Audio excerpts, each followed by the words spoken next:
New Thought Media Network. We are a global broadcast network of positive music, media, and entertainment, inspiring humanity's evolution along the journey of enlightenment and creating a world of love, peace, empowerment, and prosperity for all. New Thought Media Network. Positively inspiring.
Hey everybody, Tracy Brown here. Thank you for joining me today on the Inclusive Church, where we come together every week on Tuesdays at noon Mountain Time and talk about what are some of the opportunities to be more inclusive in our spiritual communities, what are some of the issues that we face as we are building or maintaining inclusive communities, issues, opportunities, what are some of the things we can do that help us build or grow inclusive spiritual environments.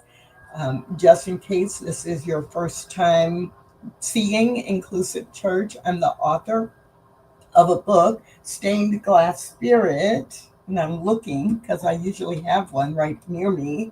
Stained Glass Spirit, Becoming a Spiritual Community where oneness does not require sameness. So you can learn more about me and about this whole concept of having spiritual communities that are inclusive by visiting Stained Glass Spirit on Facebook or stainedglassspirit.net as that place on the internet where I post inspiring or inspirational quotes to keep you motivated, sometimes have links to webinars or recommendations about books that you can read. And before I forget, I do need to tell you about what's coming up in the month of September, right here, integrated into the Inclusive Church show. So we are going to dive into the book, Finding Refuge. And it came up a few weeks ago, this book. I used it as a reference of something that you might want to read if you wanted to go a little bit deeper into the impact of grief for different communities and the grief of the whole church. That as you are being more inclusive, you have to let go of certain things and certain ideas and certain practices, and also sharing in the grief of individual identity groups, the grief that comes from being that person in the world every day and sharing that grief together. And when I used it as a reference, I remember in the show saying, you know what? I think maybe we'll read this book. So the month of September, we're going to go through the entire book. Each week I will have someone different with me talking about certain chapters, and here's what you can expect.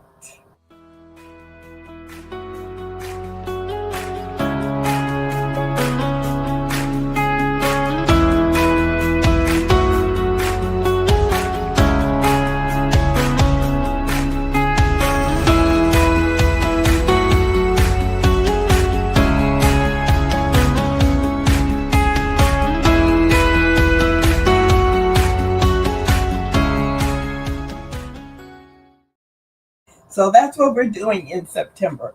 But I'm really excited about it because of some of the people who are saying yes to come on and talk about what stood out for them in each of the 7 chapters in this book. So please come back and hang out with us in September. But what are we doing today? Today, the theme, the focus is proximity.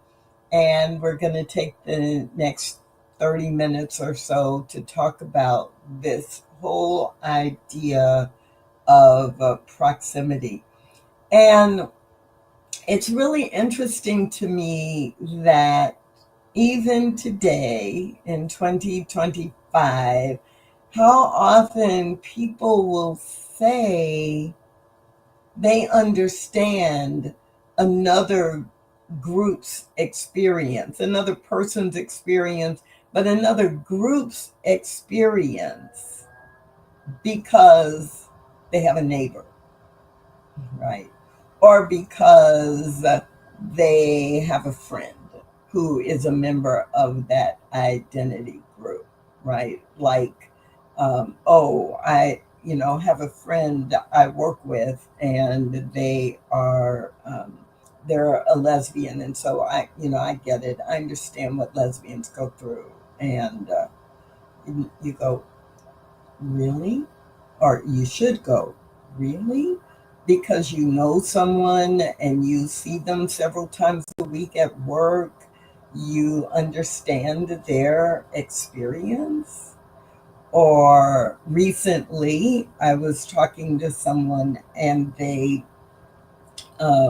we were preparing to go to a retreat in Canada, and they said, "Oh yeah, my neighbor is from Montreal, and I've learned so much about Canadians by talking to my neighbor over the last 5 years." And I didn't make a big deal out of it, but inside my head, I was thinking, well, we're going to be in Banff, in Alberta, Canada, which is like saying I met people in New York, and so I'm going to Utah.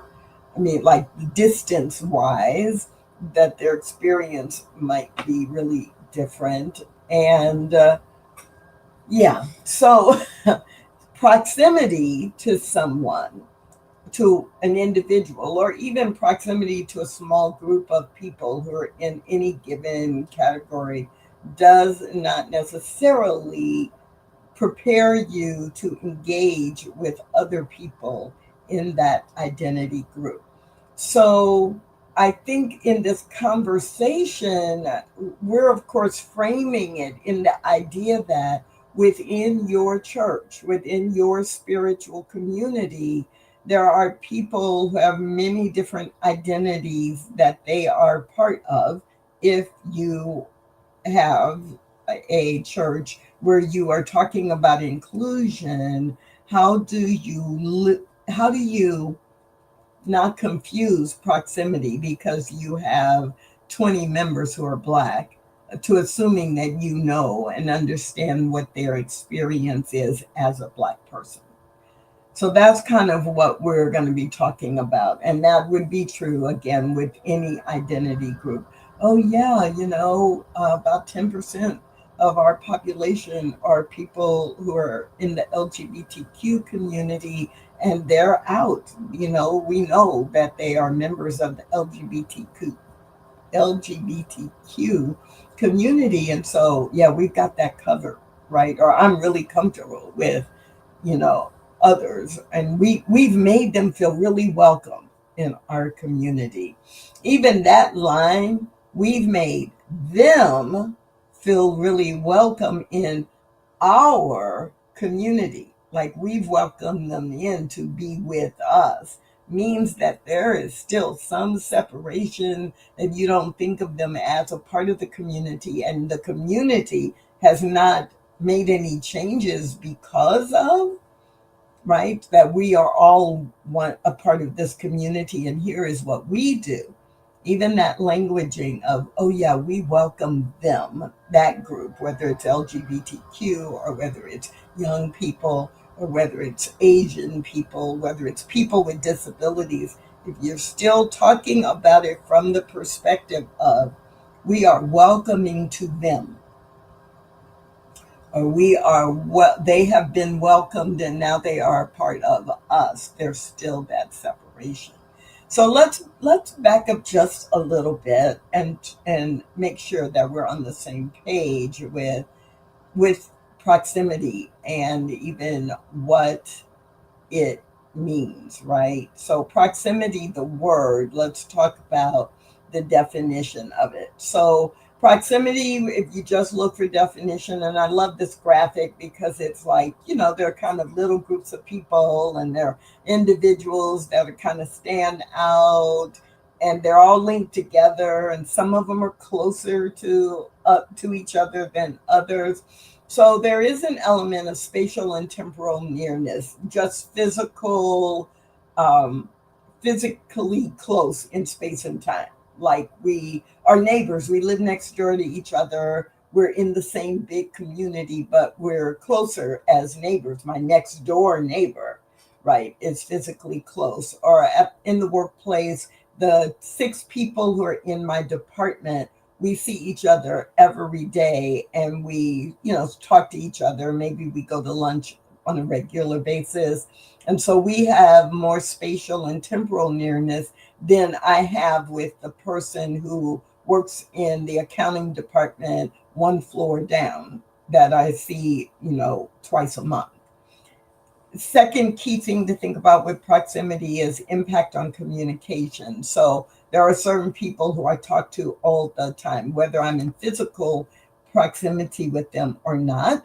So, right, the impact on the communication, because we talk to each other all the time, we have some inside jokes, or we have worked out some terms that maybe would be confusing to others, but we know what we're talking about, and makes the communication easier, and it results in us feeling we understand each other.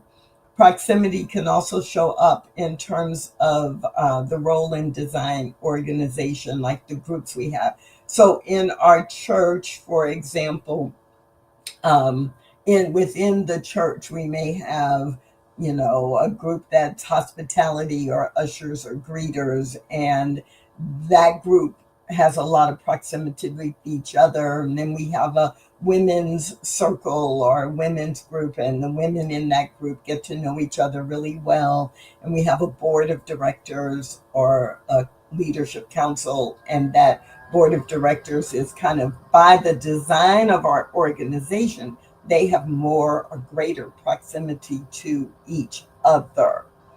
And that can be used for good.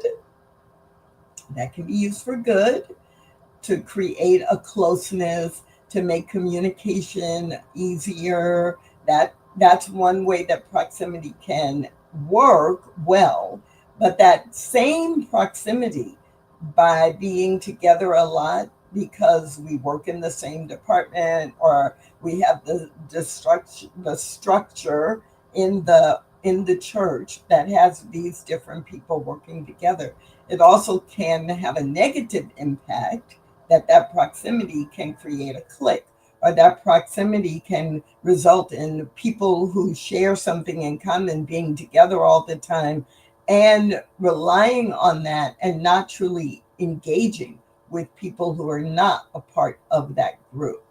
In the workplace or in a school or in your community, if you have proximity to your next door neighbor and you share meals or you look out for each other when when if I'm traveling, my next door neighbor, is watching my mail and watching for mail or packages being delivered and brings them in for me. I have a neighbor 3 houses down that I may not even know their name, right? Even though we do still have something in common because we live in the same neighborhood, but I may nod at them or I recognize their car, or, if I'm walking in the neighborhood, I wave, so I recognize them.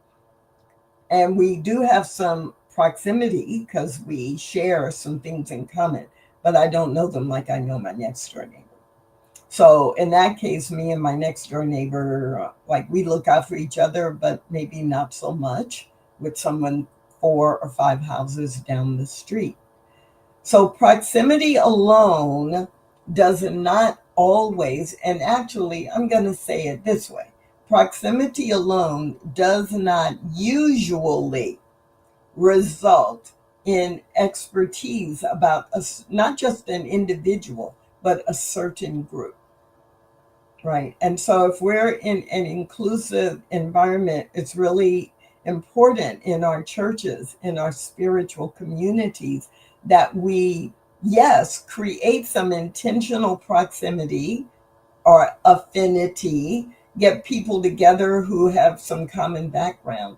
And it's also really important that we remind people that simply because you've been in a meeting with someone, you may or may not understand their experience.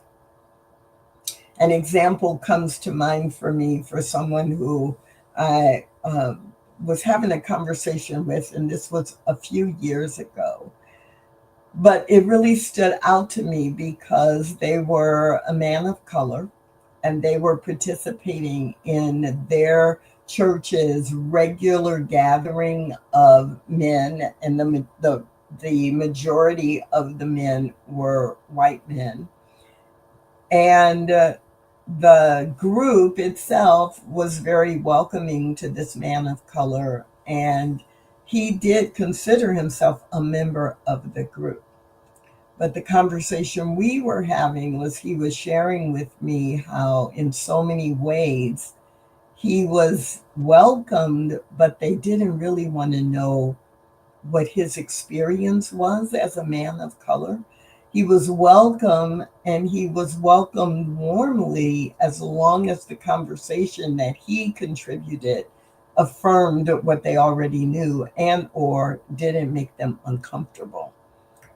So he found himself holding back a lot of things that he wanted to share because as a man of color, he wanted the support of other men, he wanted them to know so they could support. But a few times he had brought up things maybe that were happening in the news that made him uncomfortable, or made him afraid as a man of color living in the world we live in. And he had brought up a few things or asked a few members of the group questions like, well, how do you feel about that? And they would just brush it off that this had happened in the news in their community. And it was like, oh yeah, or the assumption that the person of color who was treated a certain way in the news, that they must have done something wrong.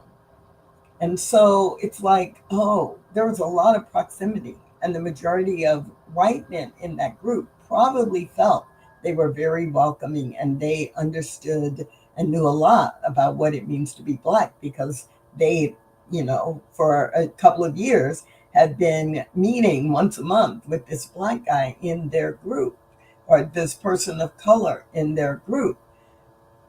But they didn't know anything because they weren't willing. So proximity itself is not automatically going to give you expertise in a group's experience different from yours, whether that's race or ethnicity or age or sexual orientation or gender identity or ability/disability, all of those things and many more can affect.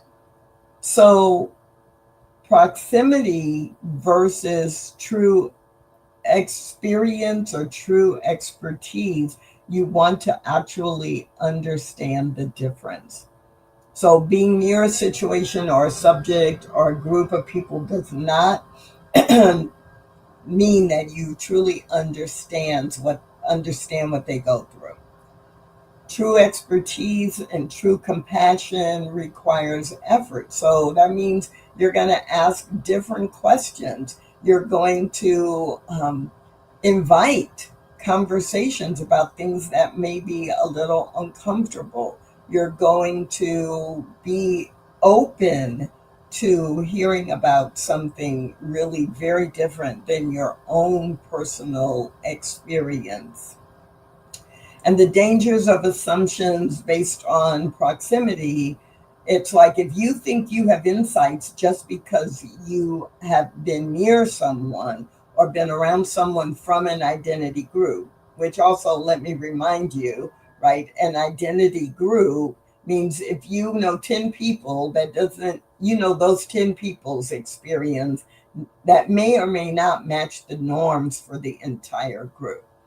And so if you think, because like the person I was talking to that I mentioned earlier, oh, we're going to Canada and I know this person who grew up in Montreal really, really well, so I'm really ready to go. I'm going thinking I know about Canadians, then it can lead to misunderstandings. It can lead to making some errors in judgment, etc. And so we're focusing on this today because it is such a common mistake to think because I know one person or I've met and worked with 5 or 6 people that I actually know what's going on with that group.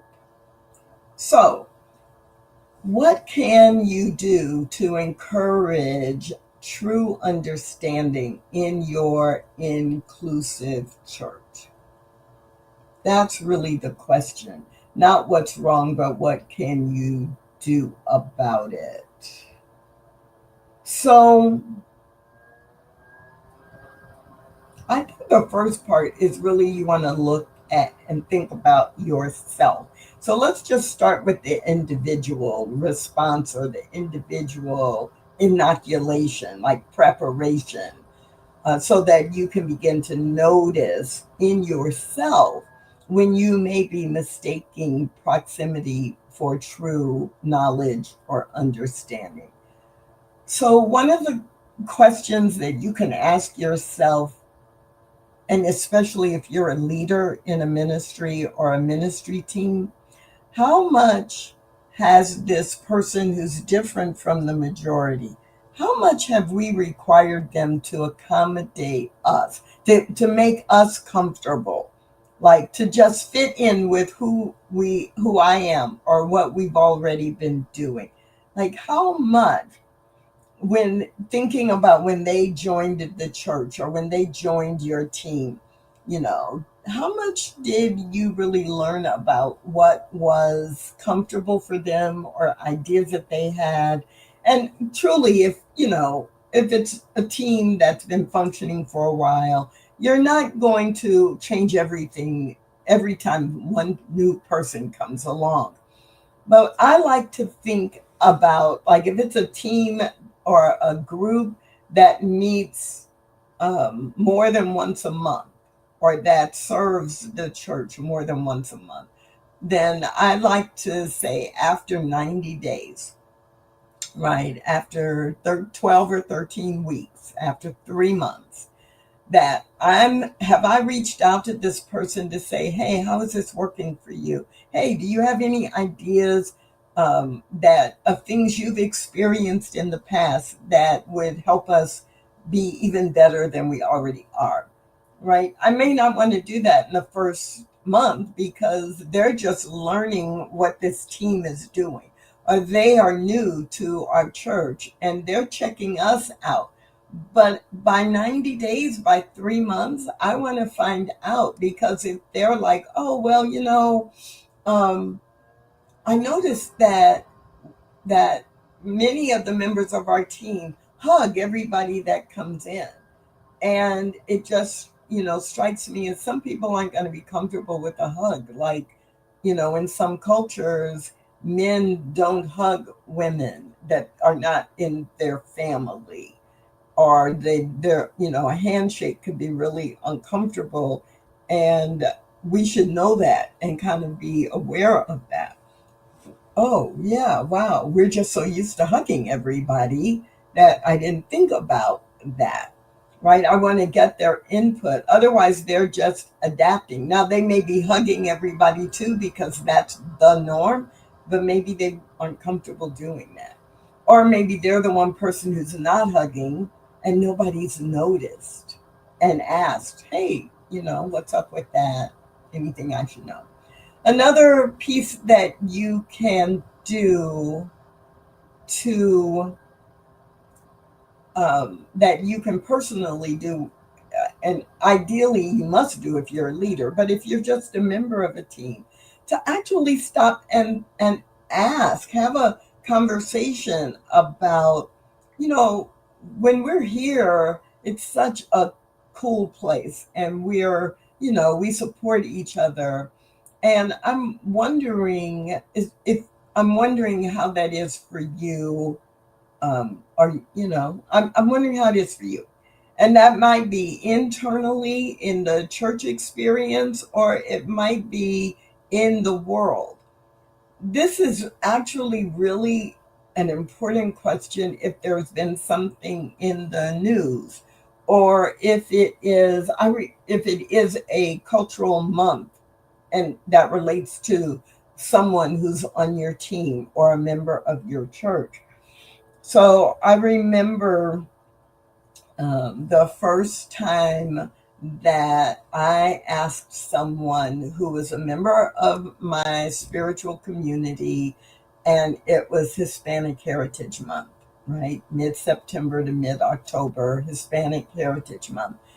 And it was after church, and we were in the fellowship hall. People are eating snacks and drinking coffee or tea, and just in casual conversation, I asked this person, and I said, I know it's Hispanic Heritage Month, and I'm just really curious, is that something you celebrate, and how important is that to you, and what do you do?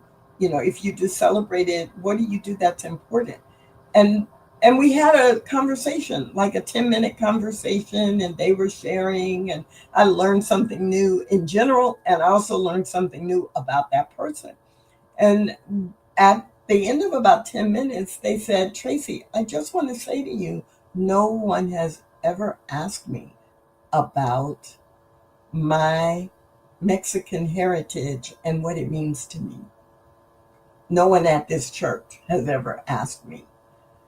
And I thought, in my head, I was like, really? You got to be kidding, right? Because you are part of this community, and I would think people would be curious about, something like this that is in the news, and that is, a national thing. And no one's ever asked you about your background, about anything, not just this month, Hispanic Heritage Month, but no one had ever asked any question about their Mexican heritage and how it affected the way they saw the world, viewed the world, or experienced the world. And so, but many people would say, oh yeah, we have this Latina woman who's involved in our community, and we've welcomed her, and but you don't know her. This is the difference between proximity and actual relationship, actual connection. And I want all of us, myself included, to be more aware of it. So, how do you know if you have real relationship? So let's look at, it could be church, but it also could be in your community, in school, in your family interactions. Often ask people, so how often have you been to their home? If you say, I understand what's going on with people who are gay. Well, how many times have you been to the home? Not just like to go pick someone up, but actually like in someone's home who is gay, visiting, sharing experience with them, or have them to your home, yes, but more important, their home. It's one thing for them coming to your home because then they're coming into your experience. When you go to their home, you're going into their experience. Or restaurants and stores and neighborhoods and the activities that are related to someone from that group, right? I used to say I'm really, really comfortable around people with certain disabilities, and usually, if I would be talking about someone who is blind, someone who is deaf, or someone who uses a wheelchair. Those were the three that tended to come up with where I would say, yes, I'm really comfortable. And then one day I started thinking about, why do you say you're so comfortable, Tracy?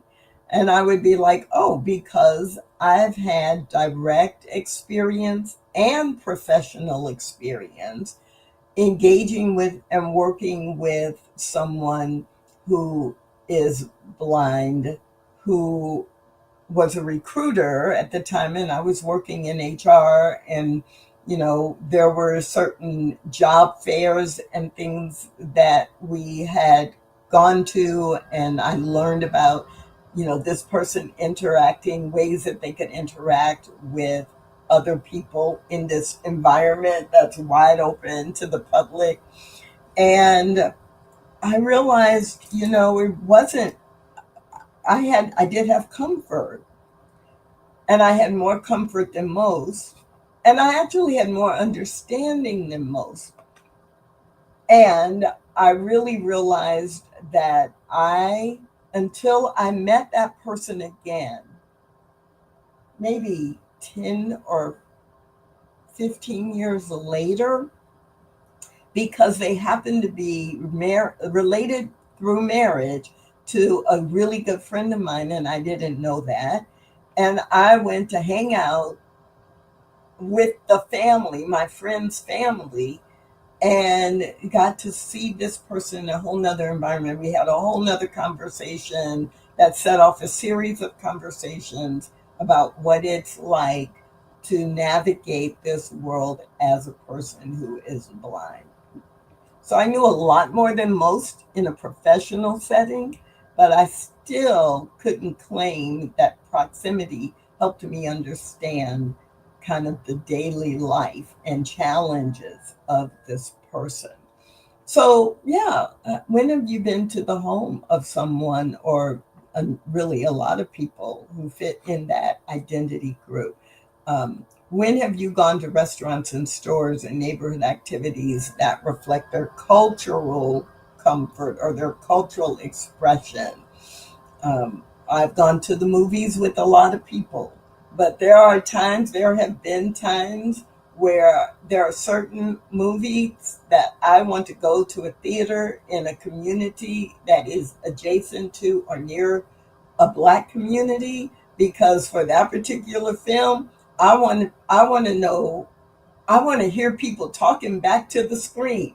I want to hear people talking out loud as a group and narrating the story. And I know that for that particular film, I'm going to find that if I go to a theater where the majority of people are likely to be Black, I don't want to see that particular film in a quote unquote mainstream, which I have a problem with that label, but I don't want to go, to a community where the norm is and the expectation that I can adapt to is just sit there and be completely silent and take the film in, even though you're thinking a thousand things.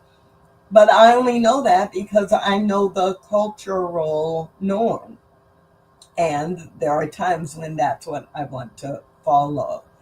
Um, so, a couple of other things to keep in mind if you're trying to make sure that you are not just taking proximity as being educated by or truly understanding.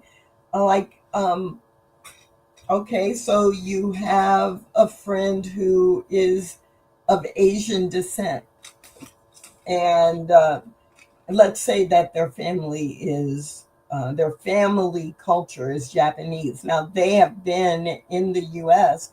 Their family has been in the U.S. for 5 generations, but culturally they still celebrate many things that are either Japanese holidays or there are Japanese influence in a mainstream holiday. So have you attended family functions with that person? Have they invited you? Are you aware of the death rites? Have you attended funerals? Family based birthday celebrations, not the birthday party they throw for all of their friends who are not a part of their group, but the way their family actually or their cultural group celebrates their birthdays. What are some of the cultural holidays that you don't celebrate, but you know they do? Have you been invited to participate? I thought I knew a lot about Judaism and that I understood a lot about Jewish culture. And to be fair, I did probably understand and know a lot more than maybe the average person who's not Jewish, because I do tend to ask these kinds of questions. But when I was a chief HR officer, one of our employees who was Jewish had a short illness and then died. And in my official role as the HR person, I was representing the organization, and I got a complete education, right, about practices related to death within the Jewish culture, within the Jewish faith, and within this family in particular.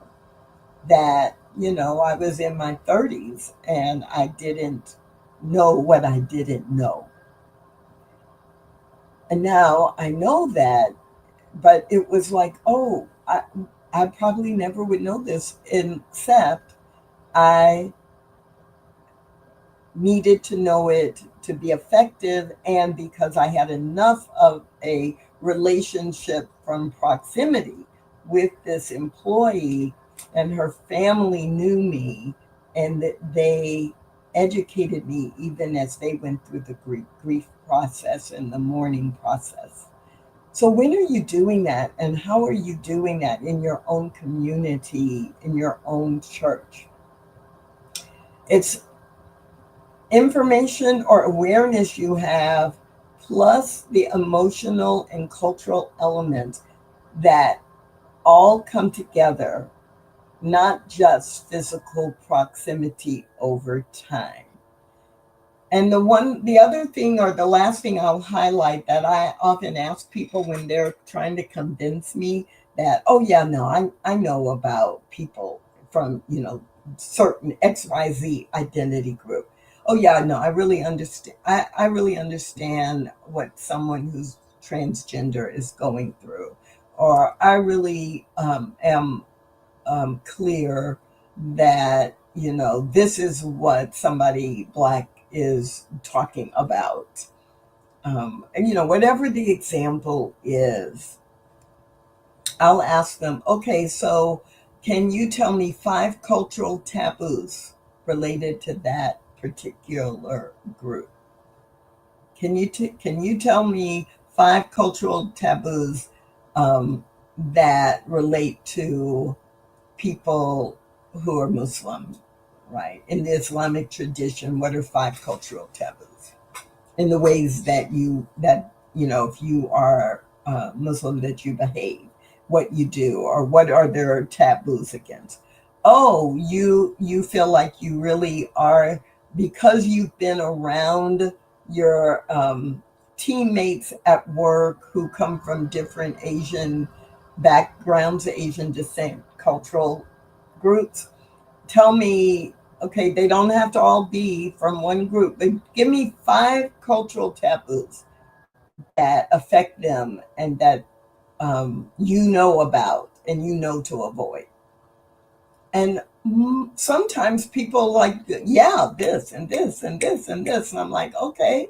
So I would guess that it's more than proximity, that you know that you actually have had some really valuable conversations. You actually been listening. You actually have developed some empathy. You actually have built some trust cross culturally. You actually have had some shared experiences that are not only grounded in your culture, because you can tell me with confidence, clarity, and without having to go look it up on Google what some of the cultural taboos are.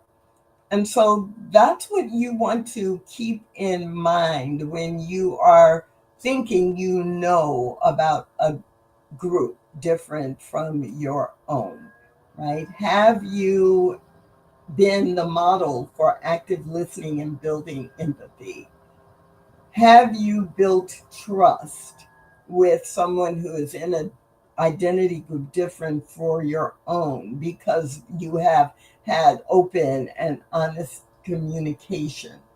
And have you had meaningful shared experiences and interactions that have created emotional bonds that have transformed closeness, physical closeness, into true connection, from closeness to connection? This is our challenge in our inclusive or in our churches where there is a lot of diversity.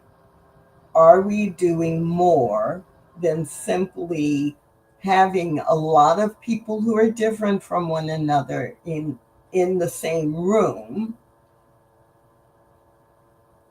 and moving toward authentic connection? And that's your challenge for this week. Now, I know usually when I don't have a featured guest, I try to keep it to 30 minutes ish. And for this particular topic, I knew I was going to go 45 minutes or so because it's so important. And it's up to us individually to build some relationships one-on-one with people who we are in church with together, right? In meetings with, serving the church together. And we can then model that and ask the right questions in a bigger setting. So it's not just one-on-one. We can model it for others and tell them what we are doing so they can begin to do it as well in order to create authentic connections. So that's this week, the focus on proximity right here on Inclusive Church. And I really hope that you will join me again next week and, of course, throughout the entire month of September, where we're going to be focused on diving deeply into the book, Finding Refuge. But that's it for this week. So I will see you again next Tuesday right here on the New Thought Media Network at 12 noon Mountain Time. Thanks for watching The Inclusive Church with Tracy Brown. Join us again next week at 12 noon Mountain Time.